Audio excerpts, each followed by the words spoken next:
जोहार साथियों, जय आदिवासी साथियों। 26 जनवरी यानी कि हमारे देश का गणतंत्र दिवस 1950 को इसी तारीख को हमारे देश का संविधान जो है वह पूर्ण रूप से लागू किया गया था। इसीलिए 26 जनवरी को गणतंत्र दिवस के तौर पे मनाया जाता है। 26 जनवरी की तारीख एक और घटना के साथ जुड़ी है। 26 जनवरी यानी कि हमारा आदिवासी जननायक इंडियन रॉबिन हुड टट्टिया मामा का जन्म दिवस। इस साल देश के कई इलाकों में आदिवासी जननायक टट्टिया मामा की जन्म जयंती मनाई गई। साथियों, आज हम टटिया मामा के साथ जुड़े कुछ ऐसे इतिहास की बात करने वाले हैं जो शायद आपने कभी न जाना हो। हम सब जानते हैं कि टटिया मामा डाके डालते थे और जो धन लूटते थे वह गरीबों में बांट दिया करते थे।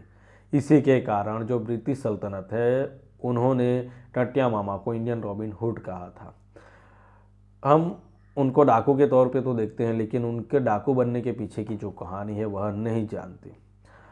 तो आज हम इसी के बारे में चर्चा करने वाले हैं कि टंटिया मामा डाकू कैसे बने और किस तरह से वे संघर्ष करते रहे। अभी चैनल सब्सक्राइब करना बाकी हो तो कर लीजिएगा और वीडियो को ज़्यादा से ज़्यादा शेयर कर दीजिएगा ताकि हमारे देश के तमाम आदिवासियों को टंटिया मामा के बारे में पता चले।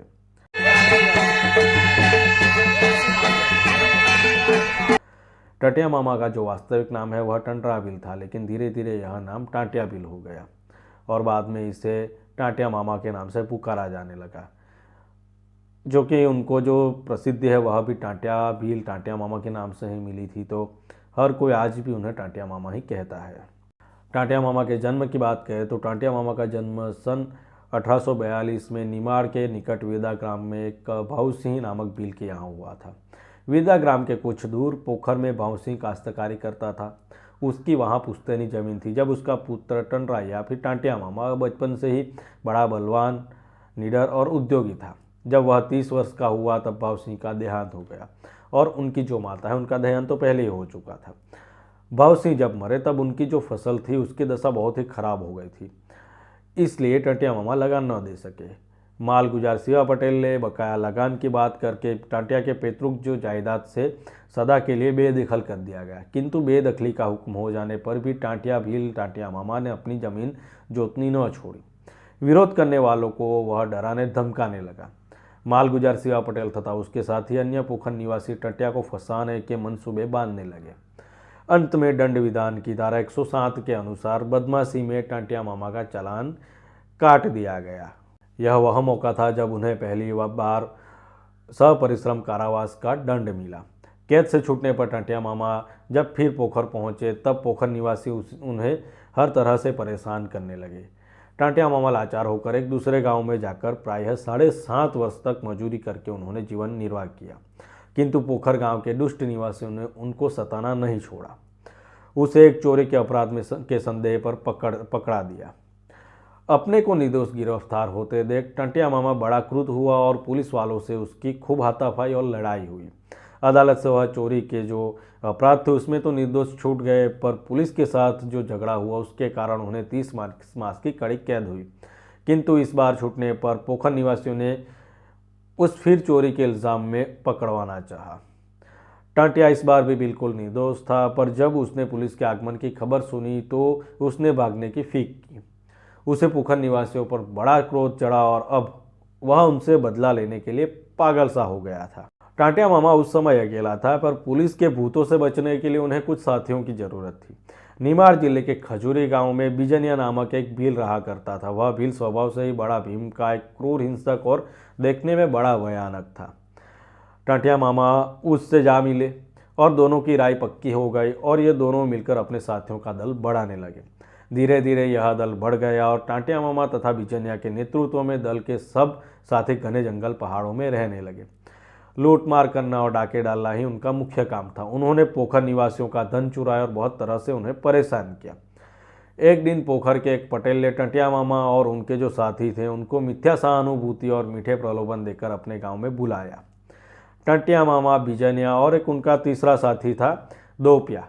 जब वे गांव पहुंचे तब उस विश्वासघाती पटेल ने उन तीनों को चोरी के अपराध में पकड़वा दिया।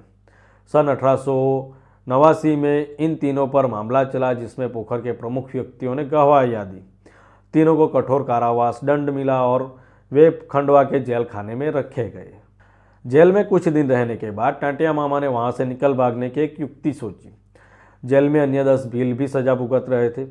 टांटिया मामा ने अपने साथी दोपिया की मदद से अपनी कोठरी के ऊपर की दीवार में एक छेद किया और वह छेद बढ़ा लिया गया और उसी मौके से अर्धरात्रि में एक एक बिल बाहर कूद आया और जो कंबल थी वो कंबल भी वे साथ ही बांध के ले गए। अंत में टांटिया मामा बाहर निकल गए और जेल की बुर्ज पर से गंभीर गर्जना करते हुए और अपने भागने की सूचना अधिकारियों को देते हुए वह निकल भागे। इसके बाद जेल के अधिकारियों में बड़ी खलबली मची। कई सिपाही उन्हें पकड़ने के लिए पीछे दौड़े पर टांटिया मामा की गर्द भी कोई ना पा सका। अंग्रेज सरकार के मजबूत जेल खाने से निकल भागने पर अधिकारी लोग बहुत घबराए और टांटिया मामा को एक बड़ा खतरनाक डाकू समझने लगे। इसके बाद टांटिया मामा सचमुच में एक भयानक डाकू हो गए। उन्होंने सैकड़ों धनियों को लूटा, पर वे बहुत उदार थे कि गरीबों को वह सदा आर्थिक सहायता दिया करते थे। अब उसका दल भी बहुत बड़ा हो गया था। वो बाकायदा सब काम करते थे और टांटिया के नेतृत्व में डाके डालते थे। उसने अपने शत्रुओं से बदला भी खूब लिया। पोखर निवासियों की जो करतूतें थे तो वह वे भूले नहीं थे। एक दिन वहाँ से उसने अचानक आक्रमण करके सारे गांव को भस्म कर दिया और दुष्ट पटेल को पकड़कर मार दिया। पर उसके जो स्त्री और बच्चे से थे उनको कोई भी कष्ट नहीं दिया, इतने उदार थे टांटिया मामा। टांटिया मामा ने सन 1878 से 1886 तक निमाड़ तथा अंग्रेजी और होलकरी इलाके में प्रायः 400 डाके डाले, पर वह कभी पकड़ा नहीं गए। पुलिस हैरान थी। एक से एक दत्त कर्मचारियों को निष्फलता हुई। टांटिया मामा के डाके डालने का मुख्य उद्देश्य अमीर को लूटना और गरीबों को धन देना था। वह अपने शत्रुओं के प्रति बड़े ही निर्दयी थे, पर गरीबों के आश्रयदाता थे। गांव के लड़के जब उन्हें मामा टंडा या मामा टांटिया कहते थे तो वह प्रसन्न होकर उन्हें धन देते थे और तभी से टांटिया भील जो है वह टांटिया मामा नाम से मशहूर हो गए। सन 1879 के बाद टांटिया भील के भयानक डाकों से शक्तिशाली अंग्रेज सरकार और होलकर सरकार शंकित हो उठी। टांटिया मामा को पकड़ने के लिए पुलिस का एक बहुत बड़ा दल नियुक्त किया गया। इस दल का नाम ही टंडरा पुलिस था। सन 1880 के बाद टांटिया मामा के दो मुख्य सरदार डोपिया और बिजनिया पकड़े गए, जिनमें से एक को आजन्म कारावास और दूसरे को प्राणदंड दिया गया। सन 1881 के बाद टांटिया मामा ने अनेक स्थानों में डाके डाले। एक मौके पर तो टांटिया दल का सामना पुलिस दल से हो गया।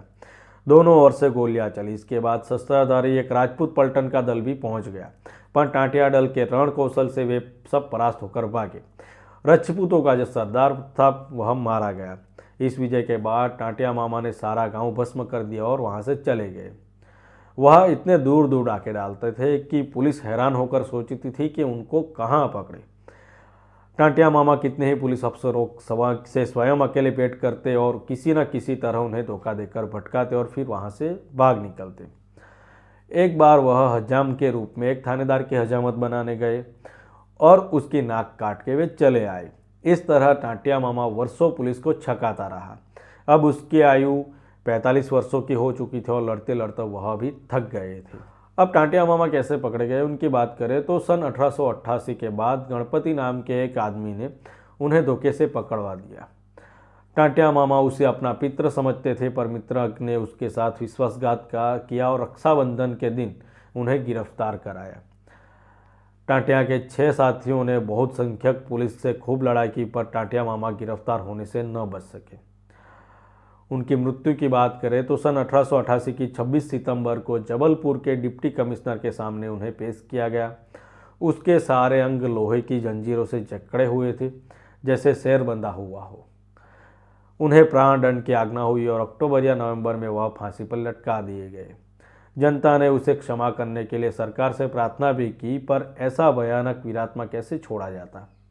टांटिया मामा को आज भी लोग मध्य प्रदेश में और पूरे देश में टांटिया मामा के नाम से याद किया करते हैं। तो ये वो कहानी थी जो शायद आपने टांटिया मामा के बारे में ना जानी हो। जानकारी अच्छी लगी हो तो वीडियो को शेयर करना ना भूलें और चैनल को सब्सक्राइब करना भी ना भूलें।